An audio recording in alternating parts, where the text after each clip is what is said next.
U srcu zapadne Šumadije nalazi se Povlen, najuočljiviji i najveći planinski masiv u lancu Valjevskih planina. Tri vrha Povlena, Mali, Srednji i Veliki Povlen, leže na masivu od serpentina i krečnjaka, obraslom gustim šumama i s presecanim razgranatom mrežom vodotoka. U neposrednoj blizini srednjeg vrha Povlena, na nadmorskoj visini od 1270 metara, nalazi se daljinski upravljana kontrolno-merna stanica Povlen. To je jedna od najznačajnijih stanica u mreži od ukupno 16 objekata, koliko je predviđeno da se izgradi prvom fazom projekta izgradnje sistema za monitoring radiofrekvencijskog spektra. Reč je o mreži koja će omogućiti kontrolu korišćenja RF spektra na većem delu teritorije Republike Srbije i u neposrednom okruženju. Ukupna vrednost investicije u prvoj fazi je 450 miliona dinara, od čega je u izgradnju i puštanje u rad stanice Povlen uloženo 39,4 miliona dinara.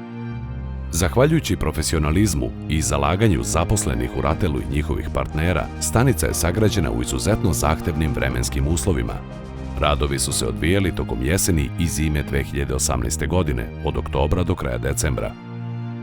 Izgradnja i završni radovi, kao i sam rad stanice, posebno su bili otežani velikom udaljenošću od infrastrukture. Zbog toga su stručnjaci RATEL-a napajanje stanice električnom energijom rešili hibridnim sistemom koji se sastoji od 34 solarna panela i dizel agregata. Osim ekonomske opravdanosti ovog rešenja, od velikog je značaja i ekološki aspekt rada kontrolno-merne stanice, koji je čini potpuno bezbednom za okruženje u kome se nalazi.